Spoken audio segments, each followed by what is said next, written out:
Hello guys, അസ്സലാമലൈക്കും. അപ്പോൾ ഇന്നത്തെ വീഡിയോ എന്താണെന്ന് വെച്ചാൽ എൻ്റെ കയ്യിലുള്ള കുറച്ച് മേക്കപ്പ് പ്രോഡക്ട്സ് ഏതൊക്കെയാണ്, എങ്ങനത്തെയാണ് എന്നൊക്കെ ഉള്ളത് നമുക്ക് നോക്കാം. ആദ്യമായിട്ട് നമുക്ക് മോയ്സ്ചറൈസർ ഞാൻ യൂസ് ചെയ്യുന്നത് മിനിമലിസ്റ്റിൻ്റെ മോയ്സ്ചറൈസറാണ്. മോയ്സ്ചറൈസർ നിങ്ങൾ എപ്പോഴും സെലക്ട് ചെയ്യുമ്പോഴത്തേക്കും നിങ്ങളുടെ സ്കിൻ ടോൺ അനുസരിച്ചുള്ള മോയ്സ്ചറൈസർ വേണം നിങ്ങൾ ചൂസ് ചെയ്യാൻ വേണ്ടി. ഞാൻ ഇപ്പോഴാണ് ഈ ഒരു മോയ്സ്ചറൈസർ യൂസ് ചെയ്യാൻ തുടങ്ങിയത്. ഇതെൻ്റെ സ്കിൻ ടോണുമായിട്ട് ഓക്കെ ആയിട്ടുള്ളൊരു പ്രോഡക്റ്റാണ്. നെക്സ്റ്റ് വന്നിട്ട് സൺസ്ക്രീൻ ആണ്. സൺസ്ക്രീൻ മസ്റ്റായിട്ട് നമ്മൾ ഇടണം. നമ്മളിപ്പോൾ പുറത്തൊന്നും പോയില്ലെങ്കിലും വീട്ടിലാണ് ഇരിക്കുന്നതെങ്കിലും സൺസ്ക്രീൻ എന്തായാലും ഇടണം. സൺസ്ക്രീൻ സെലക്ട് ചെയ്യുമ്പോൾ എപ്പോഴും SPF 50++ ഉള്ള സൺസ്ക്രീൻ എടുക്കുക.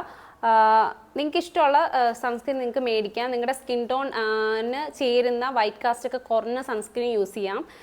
ഞാനിപ്പോൾ മിനിമലിസ്റ്റിൻ്റെ സൺസ്ക്രീനാണ് യൂസ് ചെയ്യുന്നത്. നെക്സ്റ്റ് വന്നിട്ട് പ്രൈമറാണ്. നമ്മൾ മേക്കപ്പ് ചെയ്യുന്നതിന് മുമ്പ് ഫസ്റ്റായിട്ട് നമ്മൾ പ്രൈമർ ഇടണം. അതൊരു ബേസാണ്. അതായത് മേക്കപ്പ് നല്ല ലോങ് ലാസ്റ്റ് ചെയ്യാൻ വേണ്ടിയും അതുപോലെ തന്നെ ഫിക്സ് ആയിട്ടിരിക്കാൻ വേണ്ടിയൊക്കെ പ്രൈമർ അപ്ലൈ ചെയ്യും. ഞാനിപ്പോൾ മാൾസിൻ്റെ ഒരു പ്രൈമറാണ് യൂസ് ചെയ്യുന്നത്. ഈ പ്രൈമർ എപ്പോഴും നമ്മൾ മേടിക്കണമെന്നൊന്നുമില്ല. ജസ്റ്റ് ഇപ്പോൾ വല്ലപ്പോഴൊക്കെ നമ്മൾ മേക്കപ്പ് ചെയ്യൂ അങ്ങനത്തെ ഇതാണെങ്കിൽ പ്രൈമറിൻ്റെ ആവശ്യമൊന്നുമില്ല. നെക്സ്റ്റ് വന്നിട്ട് കളർ കറക്ടറാണ്. അതായത് നമ്മളിപ്പോൾ മേക്കപ്പ് ഇപ്പോൾ ഒരു ഫംഗ്ഷനൊക്കെയാണ് നമ്മൾ മേക്കപ്പ് ചെയ്യുന്നതെന്നുണ്ടെങ്കിൽ ഈ കളർ കറക്ടറൊക്കെ യൂസ്ഫുൾ ആണ്. അല്ലാത്ത ഇപ്പോൾ നമ്മൾ കോളേജിലൊക്കെ പോകുന്ന സ്റ്റുഡൻസ് ആണെങ്കിൽ നമുക്ക് ഈ പ്രൈമറോ അല്ലെങ്കിൽ ഫൗണ്ടേഷനോ ഇങ്ങനത്തെ സാധനങ്ങളൊന്നും വേണ്ട. ഒരു BB ക്രീമോ അങ്ങനത്തെ ചെറിയ എന്തെങ്കിലും ഒരു ക്രീമൊക്കെ മതി. കാരണം നമ്മൾ മേടിച്ച് വെച്ചാലും പിന്നെ നമ്മൾ യൂസ്ഫുൾ ആയിരിക്കത്തില്ല. കുറേ നാൾ കഴിഞ്ഞായിരിക്കും അടുത്തൊരു ഫംഗ്ഷൻ വരുന്നത്, അപ്പോഴായിരിക്കും നമ്മൾ യൂസ് ചെയ്യുന്നത്. അപ്പോൾ എന്തെങ്കിലും പ്രോഗ്രാം ഒക്കെ വരുമ്പോഴത്തേക്കും മേക്കപ്പ് ചെയ്യാൻ വേണ്ടി നമ്മൾ ഈ കളർ കറക്ടറൊക്കെ യൂസ് ചെയ്യണം. കളർ കറക്ടറിൽ ഞാൻ ഈ ഓറഞ്ച് ഷെയ്ഡാണ് കൂടുതൽ യൂസ് ചെയ്യുന്നത്. നിങ്ങൾക്ക് കണ്ടാലറിയാം ഷെയ്ഡ് തീരാറായി. അപ്പോൾ നൈക്കയെന്നാണ് മേടിച്ചത്. ഈ കളർ കറക്ടർ നമ്മൾ ഇട്ട് കൊടുത്തിട്ട് ഫുൾ ഡാബ് ചെയ്തിട്ട് അടുത്ത് നമ്മൾ കൺസീലർ ഇടും. അങ്ങനെയാണ് സ്റ്റെപ്പ് ബൈ സ്റ്റെപ്പായി നമ്മൾ ഓരോന്ന് ചെയ്യുന്നത്. നെക്സ്റ്റ് വന്നിട്ട് കൺസീലർ മെബ്ലിൻ്റെ ഒരു കൺസീലറാണ് ഞാൻ യൂസ് ചെയ്യുന്നത്. ഷെയ്ഡ് വന്നിട്ട് 25 മീഡിയം എന്ന് പറഞ്ഞ ഷെയ്ഡാണ്. നമ്മൾ ഓരോ പ്രോഡക്റ്റ് മേടിക്കുമ്പോൾ അത് നമ്മുടെ സ്കിൻ ടൈപ്പിന് ചേരുന്ന മാത്രമേ മേടിക്കാവൂ. അല്ലെങ്കിൽ നമ്മൾ ഇടുമ്പോഴത്തേക്കും ഭയങ്കര പുട്ടിയടിച്ചൊരു ഫീൽ വരും. അപ്പോൾ നമ്മുടെ സ്കിൻ കളർ അനുസരിച്ച് ടെസ്റ്റ് ചെയ്ത് നോക്കിയിട്ട് വേണം മേടിക്കാൻ. ഇപ്പോൾ ഫൗണ്ടേഷൻ ആയാലും ശരി, കൺസീലർ ആയാലും ശരി. നെക്സ്റ്റ് വന്നിട്ട് ഫൗണ്ടേഷൻ. ഞാൻ മാക്കിൻ്റെ ഒരു ഫൗണ്ടേഷനാണ് യൂസ് ചെയ്യുന്നത്. ഇത് എൻ്റെ സ്കിൻ ടോണിൻ്റെ സെയിം ഷെയ്ഡാണ് വന്നിട്ട്. അതുകൊണ്ട് ഇടുമ്പോഴത്തേക്കും കുഴപ്പമില്ല. പിന്നെ വന്നിട്ട് ഫൗണ്ടേഷൻ വേണ്ടാന്നുള്ള ആൾക്കാർക്ക് CC ക്രീം അല്ലെങ്കിൽ BB ക്രീം യൂസ് ചെയ്യാം. ഇപ്പോൾ കോളേജിലൊക്കെ പഠിക്കുന്ന സ്റ്റുഡൻസ് ഒക്കെ ആണെങ്കിൽ ഉറപ്പായിട്ടും നിങ്ങൾക്ക് ഈ CC ക്രീമോ BB ക്രീമോ മാത്രം മതി. ഫൗണ്ടേഷനൊക്കെ മേടിച്ച് വെച്ചാൽ എന്നെ പോലെ കുറേ വേസ്റ്റ് ആക്കി കളയാം. നമ്മൾ പിന്നീട് യൂസ് ചെയ്യത്തില്ല. എന്തെങ്കിലും ഫംഗ്ഷനൊക്കെ വരുമ്പോൾ മാത്രമേ നമ്മൾ യൂസ് ചെയ്യത്തുള്ളൂ. അപ്പോൾ നിങ്ങൾക്ക് ഈ ഒരു BB ക്രീമോ CC ക്രീമോ മേടിച്ചാൽ മതി. ഒരു ഫംഗ്ഷനൊക്കെ അത്യാവശ്യം ഇത് നമുക്ക് യൂസ് ചെയ്യാൻ പറ്റും. അത്യാവശ്യം നല്ല കവറേജ് തരുന്നതാണ്.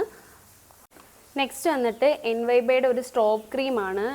നമുക്കിപ്പോൾ മേക്കപ്പ് ഒക്കെ ചെയ്യുമ്പോൾ അത്യാവശ്യം ഒരു ഗ്ലോ ഒക്കെ വേണം എന്നുണ്ടെങ്കിൽ ഈ സ്ട്രോബ് ക്രീം നല്ലൊരു ഓപ്ഷൻ ആയിരിക്കും. ഇത് വന്നിട്ട് 269 രൂപയാണ്. ഇത് നല്ലൊരു പ്രോഡക്റ്റാണ്. ഞാൻ കുറേ നാളായിട്ട് യൂസ് ചെയ്യുന്ന ഒരു പ്രോഡക്റ്റാണ്. ഇതിൻ്റെ ഷെയ്ഡ് വന്നിട്ട് പിങ്ക് ടോപ്പാസ് എന്ന് പറയുന്ന ഒരു ഷെയ്ഡാണ്. പിങ്ക് 2 ഷെയ്ഡിൽ വരുന്നുണ്ട്. പിങ്കിഷും വേറൊരു സിൽവറിൻ്റെ ഒരു ടൈപ്പും വരുന്നുണ്ട്. അതിൽ ഞാൻ ഇതാണ് സെലക്ട് ചെയ്തത്. അടുത്ത് വന്നിട്ട് നമ്മുടെ മേക്കപ്പ് ബ്രഷ് വില കുറച്ച് നമുക്ക് ആമസോൺ, ഫ്ലിപ്കാർട്ടിലൊക്കെ മേടിക്കാൻ കിട്ടും.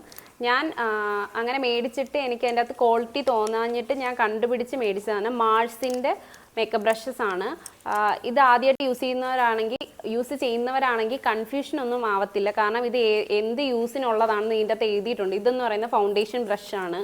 പിന്നെ ഇതെന്ന് പറയുന്ന പൗഡർ ബ്രഷാണ്. അങ്ങനെ എന്ത് യൂസിനാണെന്നുള്ള ഇതിൽ തന്നെ അവർ ലേബിൾ ചെയ്തിട്ടുണ്ട്. അപ്പോൾ അത് വെച്ചിട്ട് നമുക്ക് യൂസ് ചെയ്യാവുന്നതാണ്.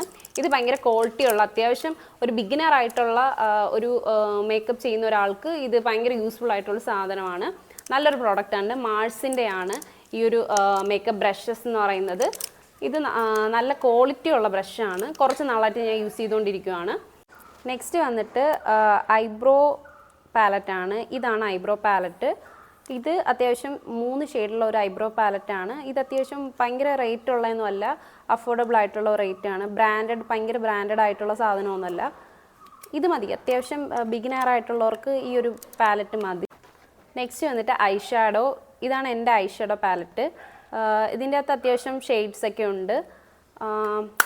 ആദ്യം നമ്മളിപ്പോൾ ബിഗിനറായിട്ടാണ് മേക്കപ്പ് ഒക്കെ ചെയ്യുന്നത്. ഇപ്പോൾ ഹോസ്റ്റലിലൊക്കെ നിൽക്കുന്ന സ്റ്റുഡൻസ് ആണെങ്കിൽ എന്തെങ്കിലും ഫംഗ്ഷനൊക്കെ ആയിരിക്കും കൂടുതലും മേക്കപ്പ് ചെയ്യുന്നത്. അപ്പോൾ അങ്ങനെയുള്ളൊരു ഒരുപാട് പൈസ കൊടുത്ത് ഇങ്ങനെ കുറേ സാധനങ്ങളൊന്നും മേടിക്കേണ്ട കാര്യമില്ല.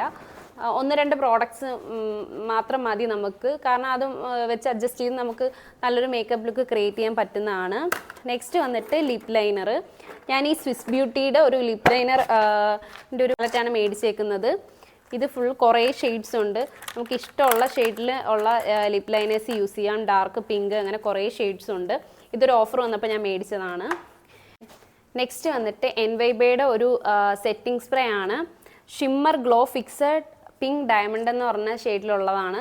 ഇത് നല്ല ഗ്ലോയി ഫിനിഷാണ്. ഈ ഒരു സെറ്റിംഗ് സ്പ്രേ അടിക്കുമ്പോൾ നിങ്ങൾക്ക് ഗ്ലോയി ഫിനിഷുള്ള മേക്കപ്പാണ് ഇഷ്ടമെന്നുണ്ടെങ്കിൽ നിങ്ങൾക്ക് ഈ ഒരു സെറ്റിംഗ് സ്പ്രേ നല്ലൊരു ഓപ്ഷൻ ആയിരിക്കും. എനിക്ക് പൊതുവേ മാറ്റ് ഫിനിഷ് ആയിട്ടുള്ള മേക്കപ്പാണ് എനിക്ക് ചേരുന്നത്. ഗ്ലോയി ഫിനിഷ് എനിക്ക് അത്ര ചേരത്തില്ല. നെക്സ്റ്റ് വന്നിട്ട് പ്ലമ്മിൻ്റെ ഒരു കാജലാണ്. ഇത് നല്ല ഡാർക്ക് ആയിട്ടല്ല, ലോങ് ലാസ്റ്റ് ചെയ്യുന്ന കാജലാണ്. ഞാൻ കുറച്ച് ദിവസമേ ആയിട്ടുള്ളൂ മേടിച്ചിട്ട്. നല്ല ഒരു കാജലാണ്. നെക്സ്റ്റ് വന്നിട്ട് ലിപ്സ്റ്റിക് ആണ്. ഇത്രയുമാണ് എൻ്റെ ലിപ്സ്റ്റിക് കളക്ഷൻ എന്ന് പറയുന്നത്. കുറേ ഷെയ്ഡുണ്ട്, റെഡ്, പിങ്ക്, ബ്രൗണ്, അങ്ങനെ കുറേ ഷെയ്ഡുണ്ട്. ഇതിൽ എനിക്ക് ലിപ്സ്റ്റിക്ക് മേടിച്ചിട്ട് തോന്നിയൊരു കാര്യം എന്താണെന്ന് വെച്ചാൽ, നമ്മൾ വീഡിയോസിൽ കാണുന്നത് വെച്ചിട്ട് അതേ ഷെയ്ഡ് നമ്മൾ പോയി മേടിക്കരുത്. കാരണം നമ്മുടെ സ്കിൻ ടോണിന് ചേരത്തില്ലായിരിക്കും. അപ്പം ഏറ്റവും ബെറ്റർ എന്ന് പറയുന്നത് ഷോപ്പിൽ പോയിട്ട് നമ്മൾ കയ്യിൽ ഇങ്ങനെ വരച്ച് നോക്കി ഷെയ്ഡ് നോക്കി മേടിക്കണം. അല്ലെങ്കിൽ ഇട്ട് നോക്കിയിട്ട് മേടിക്കണം. അല്ലാതെ മേടിച്ചാൽ ഇതിൽ കുറേ ഷെയ്ഡ് ഞാൻ യൂസ് ചെയ്യാതെ അങ്ങനെ ഇരിക്കുന്ന ഷെയ്ഡുണ്ട്. കാരണം എൻ്റെ സ്കിൻ ടോണിന് ചേരാത്ത ഷെയ്ഡുണ്ട്, വാഷ് ഔട്ട് ആവുന്ന ടൈപ്പ്. അപ്പോൾ ലിപ്സ്റ്റിക്ക് മേടിക്കുമ്പോൾ നിങ്ങൾ എപ്പോഴും നോക്കാനുള്ളത് നിങ്ങളുടെ സ്കിൻ ടോൺ അനുസരിച്ചുള്ള ലിപ്സ്റ്റിക്ക് മേടിക്കുക. ഇങ്ങനെ വീഡിയോസ് കണ്ടിട്ട് അതേപോലെ മേടിക്കാതിരിക്കുക. അപ്പോൾ ഇത്രയും പ്രോഡക്റ്റ്സ് ആണ് എനിക്കുള്ളത്. നിങ്ങൾ ആദ്യമായിട്ട് മേക്കപ്പ് ചെയ്യാൻ വേണ്ടി സാധനങ്ങൾ മേടിക്കുമ്പോൾ എല്ലാം മേടിക്കാതെ കുറച്ചായിട്ട് മേടിക്കുക. ഞാൻ അങ്ങനെയാണ് മേടിക്കുന്നത്. കുറച്ച് പൈസ കൂട്ടി വെച്ചിട്ട് കുറച്ച് പ്രോഡക്റ്റ് ആയിട്ടാണ് മേടിക്കുന്നത്. അപ്പോൾ നിങ്ങൾക്ക് എന്താണോ ആവശ്യം അതനുസരിച്ചുള്ള പ്രോഡക്ട്സ് മേടിക്കുക. എല്ലാം മേടിച്ച് കഴിഞ്ഞാൽ നമുക്ക് വേസ്റ്റ് ആയി പോവും. അപ്പോൾ ഇത്രയും പ്രോഡക്റ്റ്സ് ആണ് എൻ്റെ കയ്യിലുള്ളത്. നിങ്ങൾക്ക് ഈ വീഡിയോ ഇഷ്ടമായെങ്കിൽ ലൈക്ക് ചെയ്യുക, ഷെയർ ചെയ്യുക, സബ്സ്ക്രൈബ് ചെയ്യുക, സപ്പോർട്ട് ചെയ്യുക. ഇനിയും ഇങ്ങനത്തെ വീഡിയോസ് നിങ്ങൾക്ക് കാണാൻ താല്പര്യമുണ്ടെങ്കിൽ കമൻറ്റ് ചെയ്യുക. അപ്പോൾ thank you so much. Keep watching.